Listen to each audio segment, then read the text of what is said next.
Hi, I'm Wingsong Halo, and today I'm going to be reading a Pokemon fanfiction called Pokemon Link Between Two Worlds. This is the last in my series of sporks focusing on each of the generations leading up to the release of Pokemon Sun and Moon. That means, if I'm posting this, that means that the game is out tomorrow. So I'm really excited. Anyway, so this is the Gen 6 fic, Pokemon Link Between Two Worlds by D.L. Kempka. Ash had been killed by Team Rocket.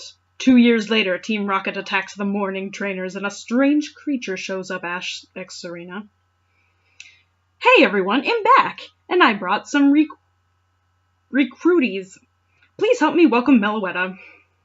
Meloetta. Hey everyone, glad to be here. Anyway, I'm writing this while watching The Nightmare Before Christmas. Okay, shout out to all authors. Like, we don't really care what you're watching while you're writing. Actually, probably shouldn't be watching anything while you're writing, unless, like, that's how you make your brain work.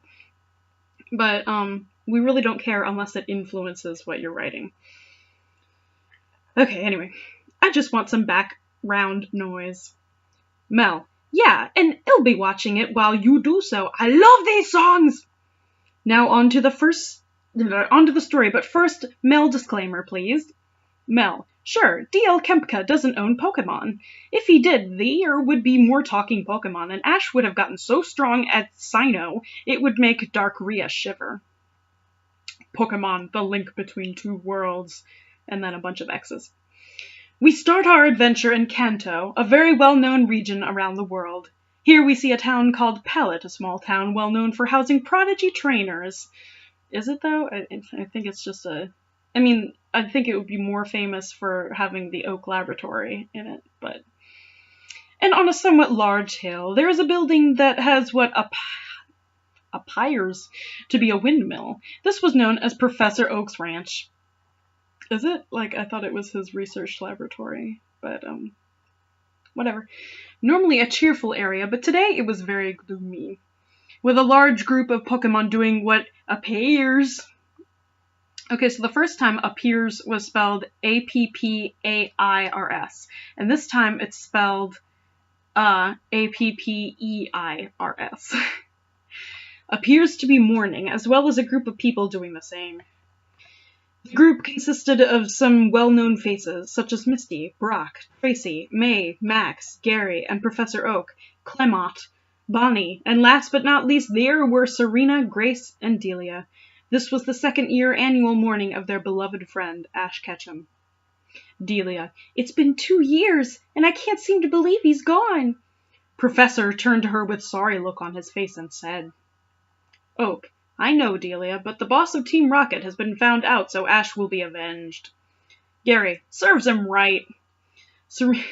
Wait, was he saying that about the boss of Team Rocket, or Ash? Because Gary absolutely wouldn't be that much of a jerk.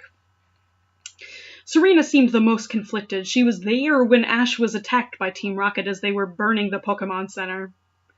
She was out before she... I mean, that sounds like something that Episode 2 Team Rocket would do, but not, like, later season ones. She was out before she could see what happened, but she was almost positive he wasn't dead. But everyone, assuming, was driving her crazy. Grace seemed to notice her daughter's distraught. D-I-S-T-R-O-T. Grace. Serena, are you, as in the letter U, okay? Serena turned to her mother with a fake smile and said, Serena. Oh, yeah, I think I'm just going to step out for some air. She got up and left, Brock then said. I think air would do us all some good. And with that, they got up and followed Serena outside. While outside, Pikachu was talking to Charizard. Pikachu. Do you ever regret your time with Ash, Charizard? You weren't on best terms at some points. Charizard looked offended, and with a growl he said, Charizard, you're joking, right? He saved our lives repeatedly, so even if I didn't enjoy it, O-U-H. Him a great deal, would do so with pride. Pikachu smiled upon that answer, knowing everyone was still loyal to his trainer, even if he was dead. He turned and saw his human friends coming outside, but was short-lived when a giant mech appeared out of the forest. And then in bold and parentheses, it says, think Metal Gear Ray. That's from the first Metal Gear Solid game, in case anybody didn't know. Or is it from the second one? No, the second one had that really weird, like... Anyway, Metal Gear Ray was from the first one, I think. With a giant red R, a giant R on it. My brain was filling in details because this author doesn't do a very good job of doing that. And then rocket grunts began to surround everyone in mech suits. Then a voice rang, with a W, out from the large mech, and it spoke. Question mark. You all compromise me, now I'll end you for so. The group instantly recognized the voice and shouted, all, Giovanni? The head of Team Rocket then laughed and spoke. Giovanni, that's right, now I'll kill you for putting Team Rocket at risk, and we'll take the Pokémon 2 as in the number 2. Ha ha! The group looked around helpless, as even Charizard's flamethrower couldn't touch the smaller mechs. Most of them were getting scared. S-C-A-I-R-E-D. But not all. Then out of nowhere, a blue glowing chain came out of the forest, as in Forrest Gump, latching around one of the mech grunts' necks and pulls him into the forest.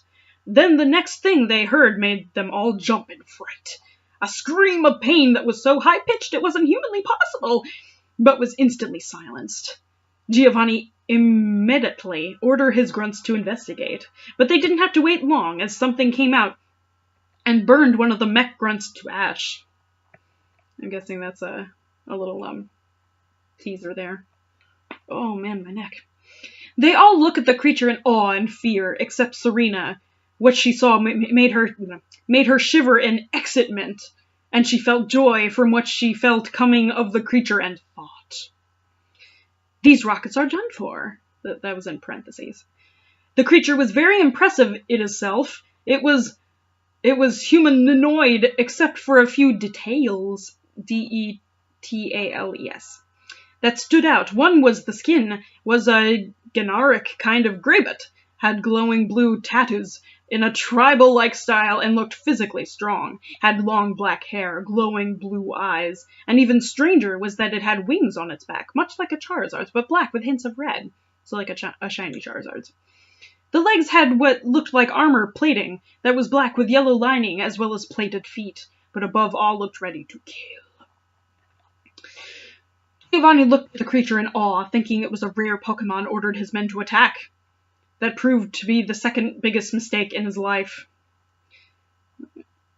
I'm trying to figure out, like, what Pokemon this is supposed to be. I guess it's Groudon, maybe? I don't know. As they attacked, the creature shot a bolt of electricity at one, frying him and his so-called electric-proof mech, hence turning him to extra crispy. Then the creature lashed at the other two with flaming claws.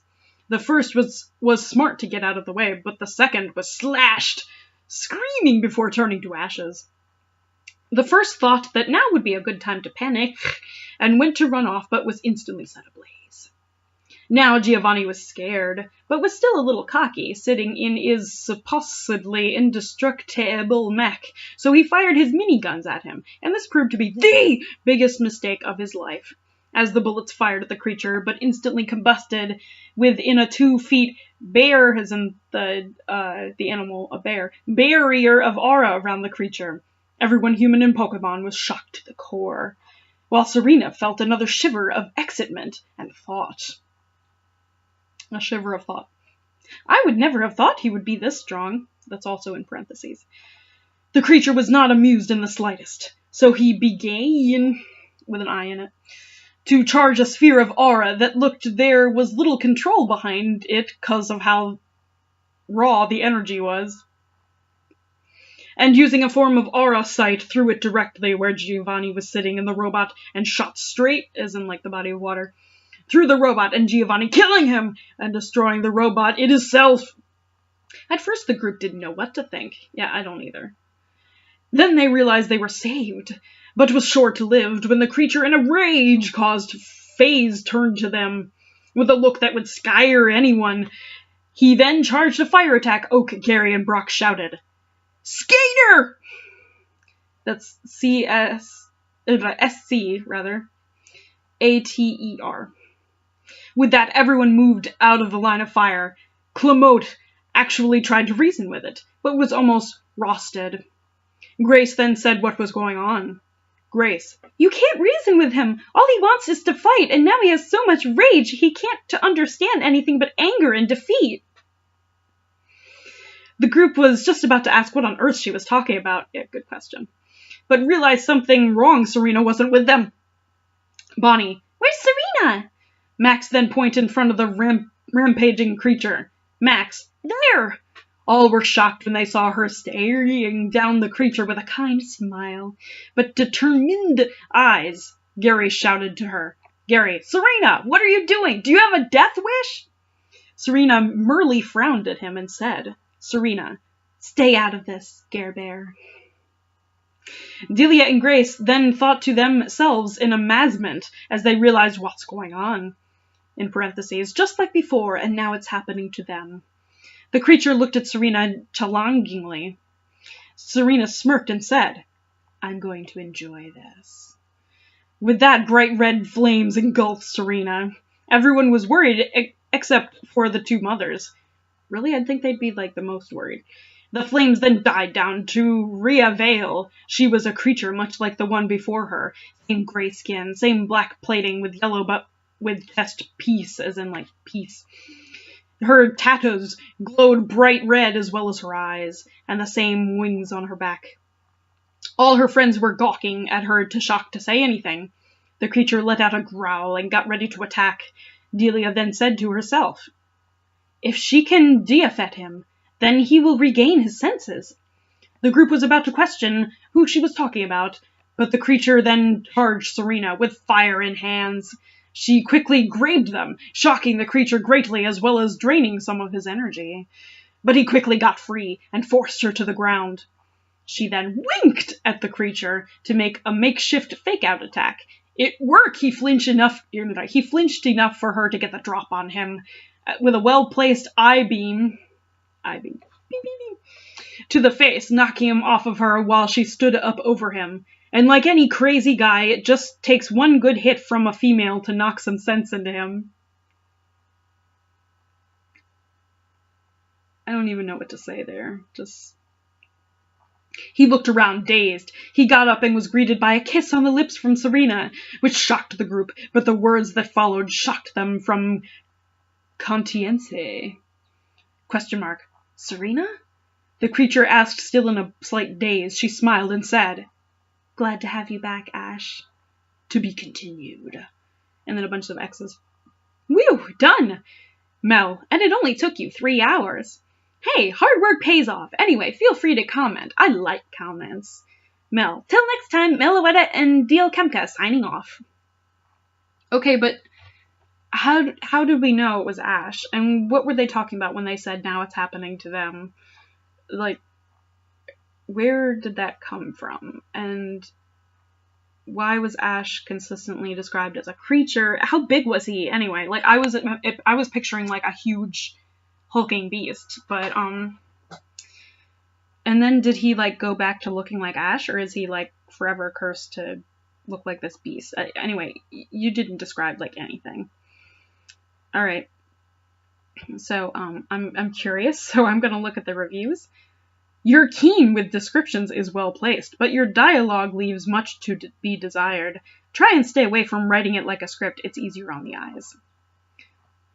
Smiles. Seems like things just got more spicy and sweet in this Amourshipping chapter. Great job, dude. And as a fellow Amourshipper, I have this to say to you and to all my fellow Amourshippers around the globe who support Amourshipping. Amourshipper and proud. Remember that, dudes and dudettes, and keep up the good Serena and Ash shipping work, dude.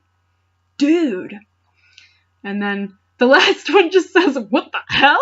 with a question mark and an exclamation point. Oh, that's my favorite one. Yeah, anyway, that was Pokemon Link Between Two Worlds, which, by the way, where did that title come from? Because I didn't see any two worlds of any kind, and